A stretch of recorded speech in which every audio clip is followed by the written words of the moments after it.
il y a effectivement beaucoup de cadres et de dirigeants, de patrons de sociétés liées à la révolution informationnelle. Alors, je me demande dans quelle mesure l'élection de Macron ne correspond pas à une maturation du capitalisme français. On a eu précédemment un président de la République qui venait de la banque Rothschild. Ce n'était pas la même branche de Rothschild. Pompidou. C'était Pompidou. Et quand même, c'est la période où les groupes français ont été promus au niveau européen, constitution de grands monopoles qui sont attaqués au tissu économique français, certes, mais également européen. Est-ce qu'on n'est pas dans un moment de maturation de la crise financière qui se caractérise par d'autres situations dans le monde, Trump aux États-Unis, les évolutions en Chine aussi, avec quand même une part de redéploiement international, c'est extraordinaire. Suraccu et redéploiement international. Suraccu et redéploiement au niveau mondial. Donc, c'est une question à travailler. Je ne veux pas réduire les évolutions structurelles à l'évolution de l'origine de tel ou tel dirigeant, mais ça compte. Il y a un autre aspect, je pense qu'on a sous-estimé l'intégration d'une partie du personnel de direction politique du Parti socialiste à l'appareil du CAC 40. Védrine, il siège au conseil d'administration du LVMH. L'un des meilleurs copains de Paul Loret, c'est le député maire de Quimper. L'un des dirigeants de LVMH, c'est un dirigeant politique du Parti socialiste évidemment. On pourrait, bon, je n'ai pas fait un inventaire complet, mais il y a quand même un aspect là qu'on a sous-estimé et qu'on n'a pas vu ou pas voulu voir. Ils ont été sanctionnés. Dernier aspect qui est compte tenu du rôle des élus communistes. Dans notre histoire, dans les batailles politiques, sociales, économiques qu'on a pu mener, je pense qu'il y a besoin de revoir le rôle dans la bataille politique et dans les rassemblements. On a beaucoup, la 6e République est un peu à la mode, certains oublient que c'est nous qui l'avons lancée, mais avec un contenu différent de ce que Mélenchon veut mener.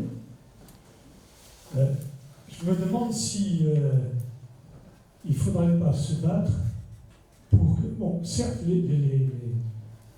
l'idée qu'un élu communiste doit favoriser l'intervention des citoyens, elle est gagnée dans les mots, sinon dans les faits. C'est pas contredit. Et je pense qu'il y a une dimension qui doit être propulsée, mise en avant, et qui est pour l'instant ignorée, c'est qu'un élu communiste, il doit permettre aux salariés de son coin d'intervenir dans les gestions. Il doit favoriser au maximum l'intervention. Son rôle, il ne se réduit pas à ça. Mais quand même, je pense qu'un élu communiste, maire, conseiller municipal, député, il doit favoriser l'intervention là où il est, avec les pouvoirs qu'il a. Il doit favoriser l'intervention des salariés dans les gestions. Très bien, tu as stimulé 2 interventions du coup. Daniel, intervention dans le débat, pas dans la gestion.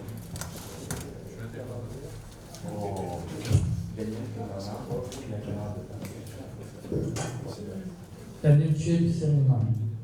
Donc, écoutez, dans économie et politique, il y a politique et économie. Donc, je vais d'abord commencer par la politique pour finir par l'économie. et en mettant l'accent sur 3 points, Macron et le communisme, deuxièmement, les thèmes à populariser, et troisièmement, comment riposter. Alors, Macron et le communisme, ce qui se fait entendre dans certaines sphères, c'est le fait de vouloir changer le nom du Parti communiste. Or, ce n'est pas la question de changer le nom du parti, mais le fait de faire du parti un parti d'action et de masse. Ce n'est pas la question de changer le nom du parti, car cela va dépolitiser le débat public, notamment sur la question des propriétés des moyens de production et du financement. Ce qu'il faut, c'est travailler au renforcement du parti afin qu'il y ait une alternative communiste au fascisme, au libéralisme, au capitalisme. Si je veux résumer, je dirais à la Macron-économie.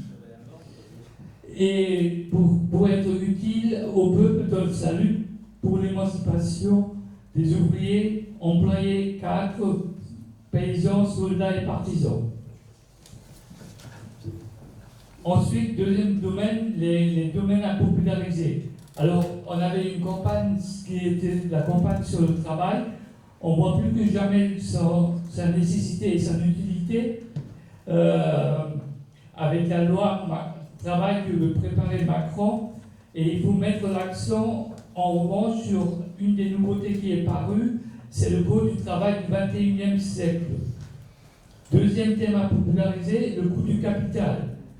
Dans le challenge, il a montré que les 10 fortunes les plus importantes en France ont augmenté de 35% en un an, alors que le SMIC n'a augmenté que de 0,93%.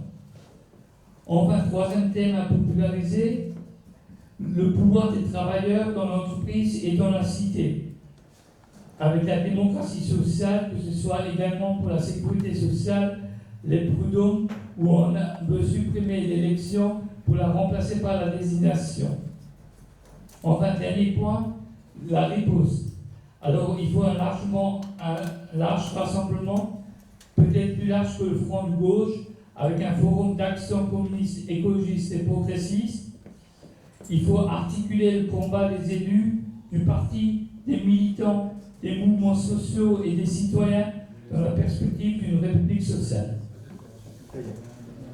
Bernard ?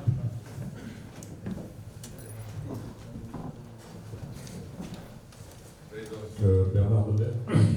Je comprends rien en économie, donc je suis tranquille. Juste deux réflexions. Les tableaux qui sont présentés, moi ça me fait réfléchir, c'est que c'est du passé ça. Jonathan, c'est du constat et du passé.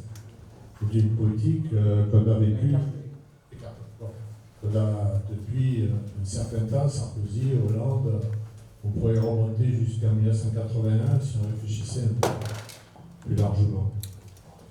Moi, ce que je trouve, c'est que on a une tendance dans le mouvement social et politique, même dans le parti, à plutôt faire des constats et à dénoncer.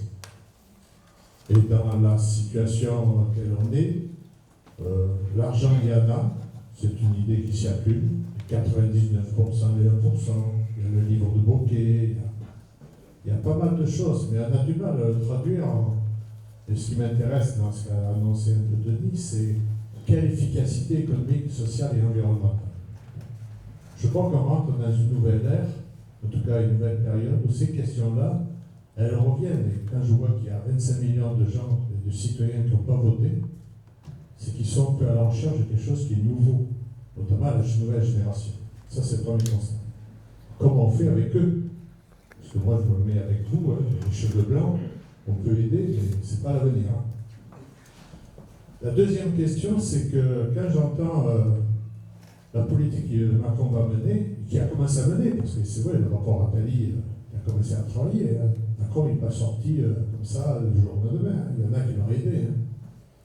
C'est pas Macron qui est arrivé.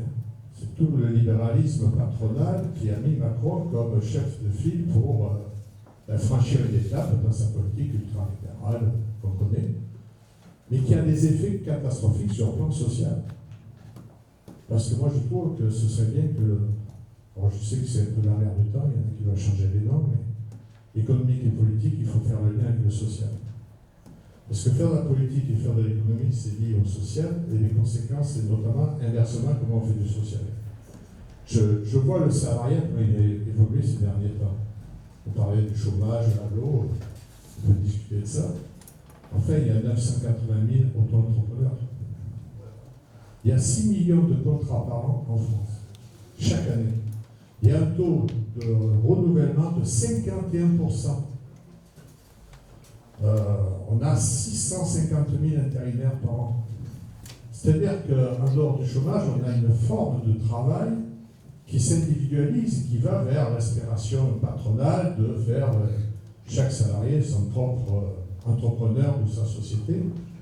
Et donc on construit ce que dans le parti on ne comprend pas, c'est que le social, le lieu de travail, la confrontation capital-travail constitue et structure la société dans laquelle on est. Et c'est ça qui, à mon avis, est le plus intéressant et comment on peut aider dans la période actuelle où ces repères ont du mal à émerger, me semble-t-il, y compris dans nos rangs, y compris parmi nos élus et nos dirigeants. Pas qu'ils ne veulent pas ne pas en parler, mais j'ai l'impression que parfois on parle chinois et nous, on essaye de parler latin et on ne se comprend pas. Peut-être qu'il y a un manque de vécu. Y compris entre nous, parfois les mots ne sont pas les mêmes. Hein. Moi j'entends Denis quand il dit parler de croissance, ça ne suffit pas. Mais moi le mot croissance, peut-être il faudra le changer.